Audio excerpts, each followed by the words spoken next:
a lot of the wells, the reservoirs that are depleted, the aquifers where we know them, the Yes. gathering systems, even the pipelines can be repurposed for injection of CO2 back into the ground.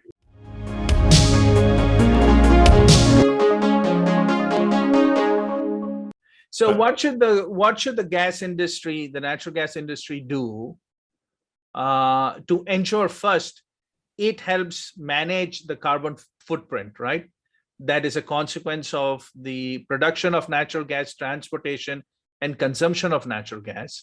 And then how does it go out and make that case? How does it, so what is the strategy behind the PR campaign, if you will?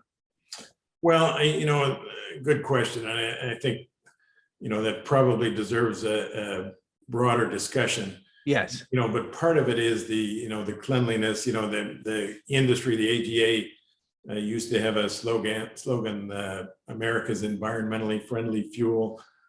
I don't know if they still do, but that's sort of part of the imaging, is that it is environmentally friendly. Again, you can burn it in your kitchen, there's not this black soot.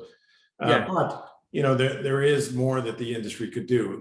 Most of the natural gas does have CO2 in it. Most of the pipelines run at about anywhere from a 2 to 4% CO2. Not a real high number. Yes. But a number that could be reduced. At the LNG plants, they have to pull out all the CO2 before they liquefy. So that's a perfect source that says, wait, I've got a concentration of CO2 here that I'm pulling out of the gas stream. Let's do something with that. Let's sequester that. So, one of the things I'm looking at now and talking with some people is, around the carbon sequestration. Yes. We're starting to take underground things that we're used to, like reservoirs that held oil and gas or aquifers, and injecting and sequestering that CO2. So I think that's something that the hydrocarbon industry can start to do, because a lot of the assets can be repurposed. A lot of the wells, the reservoirs that are depleted, the aquifers where we know them, the gathering systems, even the pipelines can be repurposed for injection of CO2 back into the ground. Where for decades they were used to pull gas out, but now those reservoirs are depleted. Yes. Gathering systems are, empty.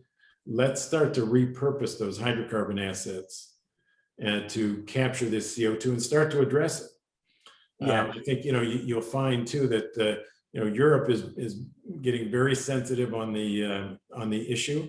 Yes. They've pushed back on a number of shale-based LNG projects, to the point where, the French have actually, caused a cancellation of a project that was, or a contract that was in the works.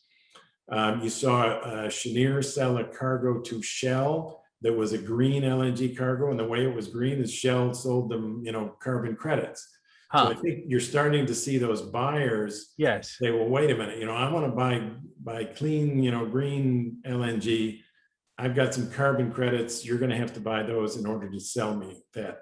If we can generate those carbon credits here, we're better off than having to, buy them elsewhere. Yes. And again, I think we've got such a robust and mature infrastructure on gathering and, taking it out of the ground that can easily be repurposed to put CO2 back into the ground, that we really sit pretty well, I think, as a nation, to be able to handle much of the world's carbon. Because just because if we generate it here and stuff it, in the ground here, it can be, sold elsewhere in the world.